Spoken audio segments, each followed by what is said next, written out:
I was younger, I was certain that I would be a father one day myself.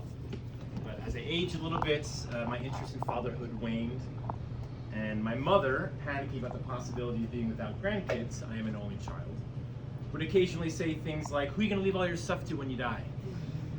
Now, I'm not the biggest materialist, so that question never really swayed me to reconsider procreation, but that's another interesting thing to chew on as well. What does happen to our stuff when we move on to the next life?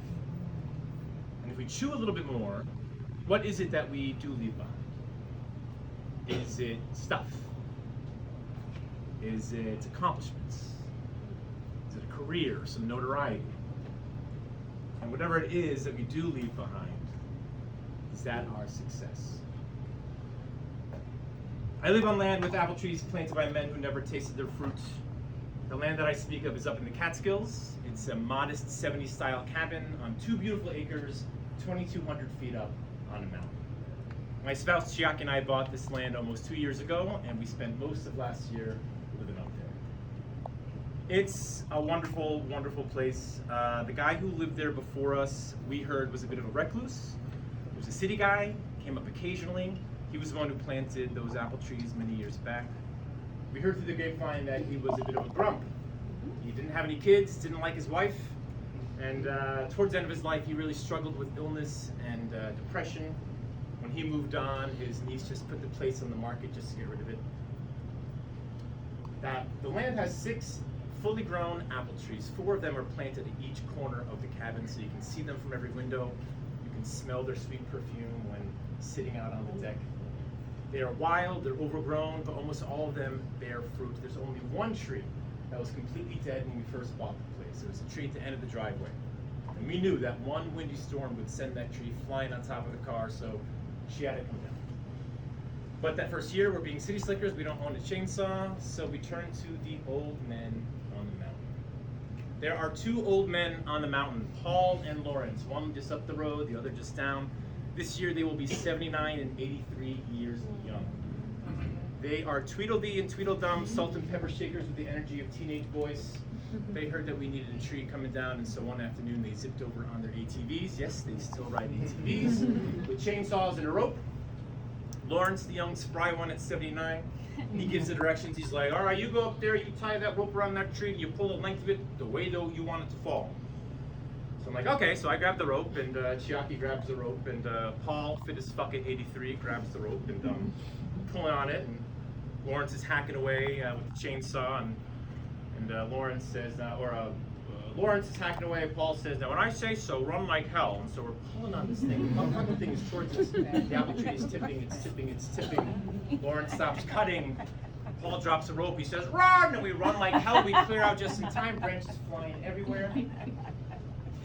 When the tree was down, we gave each other the cursory slaps on the back. We spent the next hour or so cutting it up.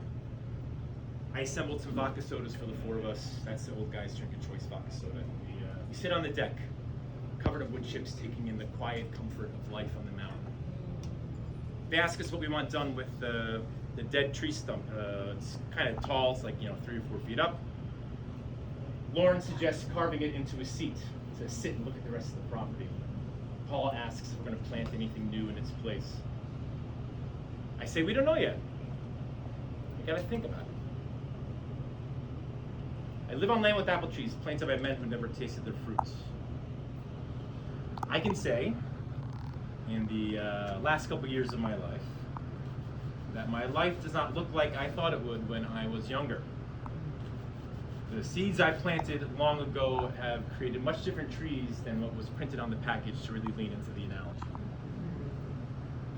These days I spend most of my time on the mountain, and I spend a lot of time sitting and thinking and chewing. I like to chew on things a lot. And I spend a lot of time looking at apple trees. Sometimes it seems as though I traded a career for some apple trees. What is success to an apple tree? I sit on the deck and I think. And as I chew on all of this, I acknowledge that I move slowly and thoughtfully through this world. And I think about the speed of all this modernity swirling around us, and I worry about the pitfalls of the bitters. the bitters. That's my bartender joke for being morose and cynical and keeping over the lid. Existential dread. You know, the bitters. The bitters that can come when we hold on to old ideas for too long. Bitters that can come when we're feeling out of joint, just fed up with not knowing what lies ahead. The bitters. I try to resist the bitters. I sit and I think and I chew. And that line, I live on land with apple trees planted by men who never tasted their fruit, is a spin on an old Greek proverb. Society grows great when old men plant trees in whose shade they shall never sit. I chew on that sometimes too.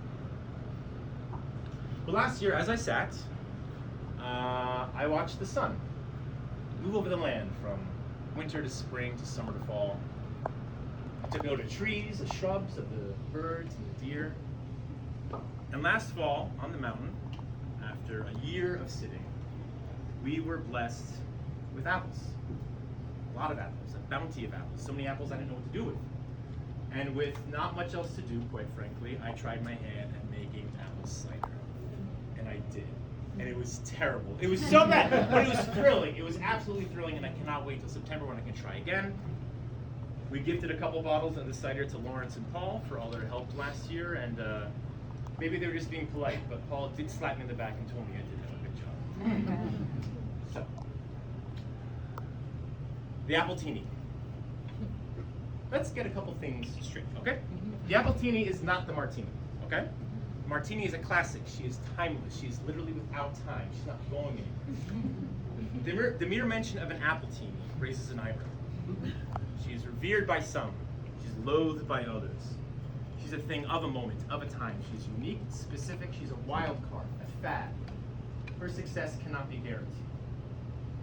We can think of the Appletini as a thing from a bygone era. You know, the time of neon green things and sloppy triangle glasses. But who knows? Maybe that was just a younger version of herself.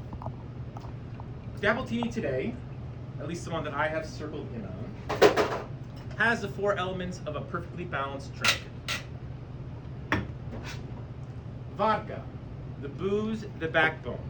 This is the heft and the gravitas. The body and the conviction that all the other ingredients can sweeten. Apple liqueur, and this is not that green stuff, this is the real deal, people.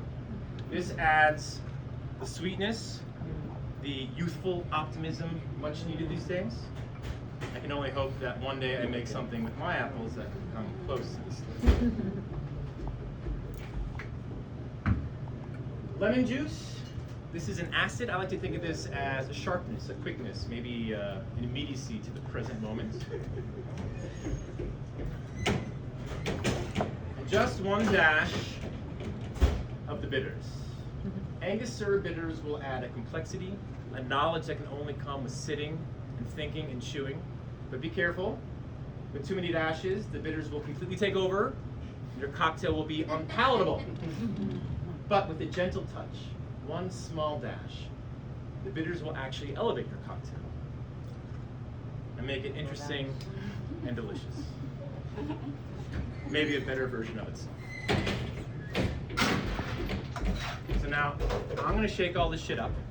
And as I do, I would love for you to think on someone in your life, maybe an old man or a mentor, perhaps a memorable slap on the back.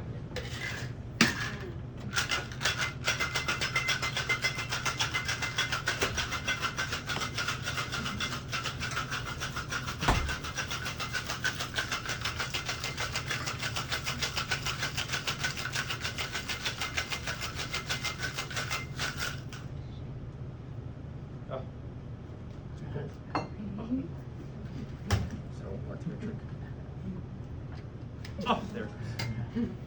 A little bit of elbow grease here. So we did not carve a seat out of that old stump by the end of the driveway. We prefer sitting on the driveway, on the deck rather.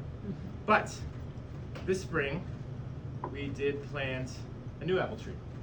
It's right next to where the stump remains. It's wee, small, about this big. All the rain this summer